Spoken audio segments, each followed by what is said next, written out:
I'm sick of hearing about that little fruit. August 1998. A round wooden table in a Wisconsin basement, the Vista Cruiser parked outside. That 70s show ran 8 seasons, and for many of us, it felt less like a sitcom than a weekly visit.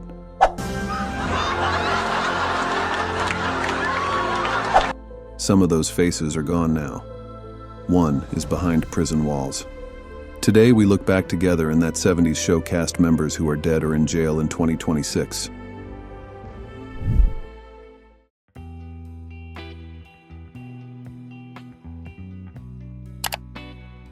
Tom Poston. By the time Tom Poston turned up in Kitty Foreman's kitchen as her father Bert, he had already been a familiar face on American television for nearly half a century. Newhart, Mork, and Mindy, The Steve Allen Show. He was the kind of actor who walked onto any set and felt like he had always been there. In 3 season 5 episodes, he played Kitty's quietly exasperated father. Poston had served as a B-17 pilot in World War II, flying missions over Europe before stepping in front of a camera. That history sat behind the dry delivery and the small smiles. He kept working into his 80s, married to actress Suzanne Pleshette.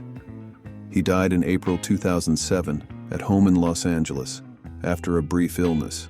He was 85. For viewers who had watched him on television since the 1950s, his small turn on that 70s show felt less like a guest spot than a familiar visit.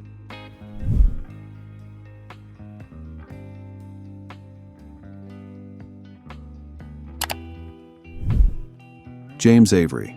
To most viewers, James Avery would always be Uncle Phil, the booming-voiced patriarch of the Fresh Prince of Bel-Air, the man who hugged Will in that scene.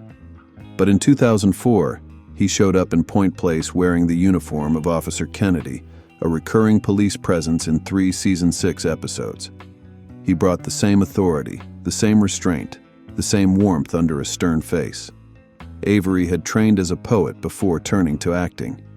He spent most of his career in supporting roles, voice work, and television guest spots, including Star Trek, Enterprise, and The Closer. His size and presence made him the actor producers called when they needed someone who could fill a doorway. He died on New Year's Eve 2013, age 68, from complications after open-heart surgery. Fresh Prince fans mourned him publicly. Quietly in Wisconsin, a handful of viewers thought of him in that blue uniform, walking into the Foreman kitchen, and were sad in their own smaller way.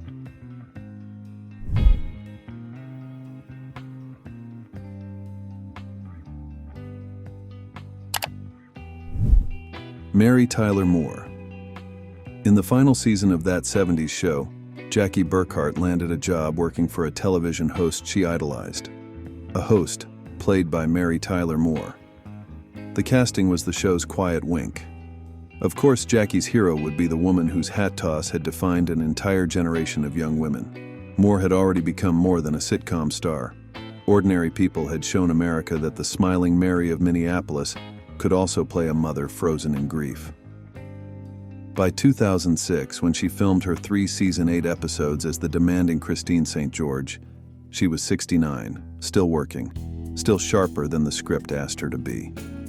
She died in January 2017, at 80, of cardiopulmonary arrest complicated by pneumonia. She had lived with type 1 diabetes for most of her adult life and used her platform to make it visible. For anyone who had ever seen her smile turn up at exactly the right moment, the news landed harder than a guest star credit should.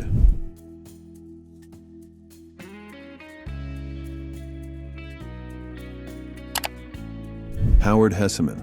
Anyone who had heard Howard Hesseman as Dr. Johnny Fever on WKRP in Cincinnati understood why he was the obvious casting choice when the writers needed a radio station owner. As Max, the gruff head of WFPP, he showed up in 3 episodes across seasons 3 and 4. Hesseman had come up through the San Francisco improv scene in the 1960s, performing with The Committee, the satirical troupe that fed names like Rob Reiner into the industry. He carried that loose, listening quality with him into every role afterward.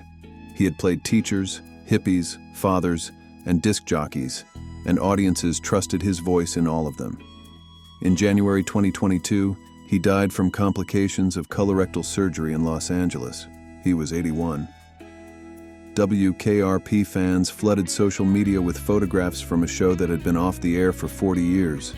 The actor who had spent decades pretending to be on the radio left behind a sound that still felt like late nights in station wagons.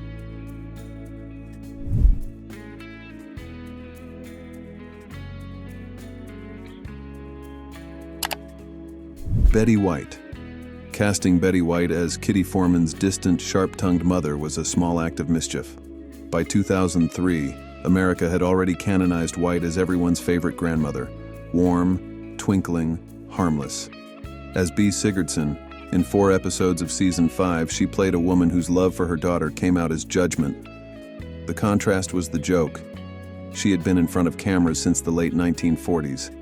Life with Elizabeth, The Mary Tyler Moore Show, The Golden Girls. Each phase of television had room for her.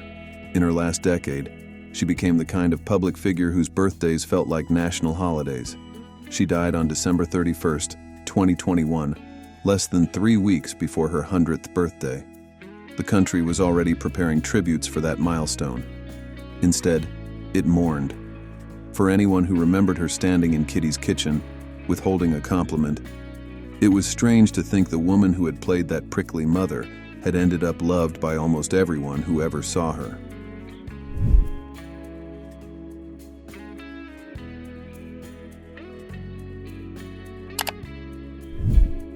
Tanya Roberts.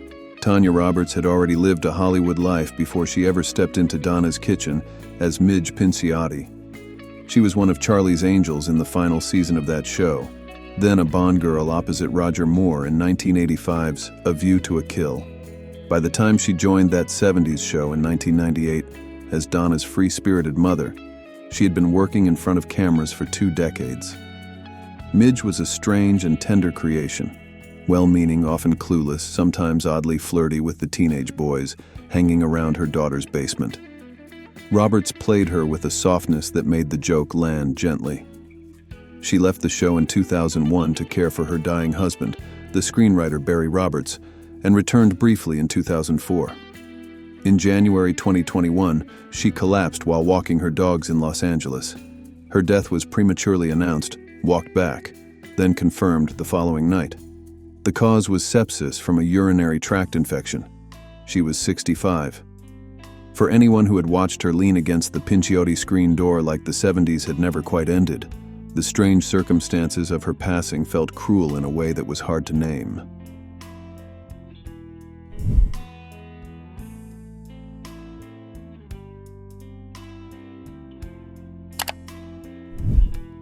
Lisa Robin Kelly. Lisa Robin Kelly played the older sister, Lori Foreman, who knew things her brother didn't yet, who came home from college with secrets, who flirted with Kelso and watched Eric squirm. She was on the show from the very first episode in 1998, and for 5 seasons, she made Lori one of the basement's quiet engines of trouble. Off camera, she had been struggling for a long time. Her drinking and drug use were visible enough by the 3rd season that producers worked around her absences, then quietly replaced her. Christina Moore stepped into the role. Kelly came back briefly in season 5, then left again. After 2003, the screen credits ran thin. She was arrested for DUI in 2010, faced allegations of domestic violence in 2012. In August 2013, she voluntarily checked into a rehab facility outside Los Angeles, telling her agent she was hopeful. She died in her sleep on the night of at 43. The coroner later ruled it an accidental overdose involving multiple drugs. She had been part of an ensemble that millions still watch every night somewhere in syndication. The reruns are the only place she still gets to be Lori, leaning in the doorway, smiling like she knew something.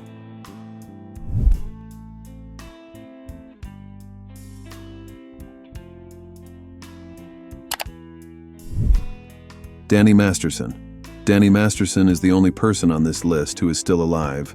He is 49 and he is serving 30 years to life at the California Men's Colony in San Luis Obispo. For 8 seasons, he played Stephen Hyde, the orphaned cynic of the Foreman basement, the boy with the sunglasses and the slow smile who lived above the garage and made the smoke circle look philosophical. He worked alongside Ashton Kutcher, Mila Kunis, and Topher Grace from 1998 to 2006, and reunited with Kutcher on Netflix's The Ranch in 2016. In late 2017, the Los Angeles Police Department confirmed it was investigating him over allegations of sexual assault dating from the early 2000s. He was written off the ranch. 3 women came forward. The first criminal trial, in 2022, ended in a hung jury. The retrial, in May 2023, ended in a conviction on 2 counts of forcible rape. That September, a Los Angeles judge sentenced him to the maximum allowed by law. He has filed an appeal and a habeas corpus petition. Both are pending. His ex-wife, the actress Bijou Phillips, filed for divorce shortly after the sentencing. He will not be eligible for parole until after 25 years served.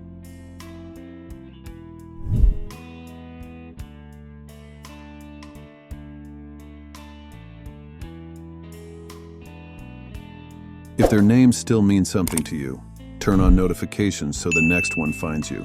Another story is waiting on the card.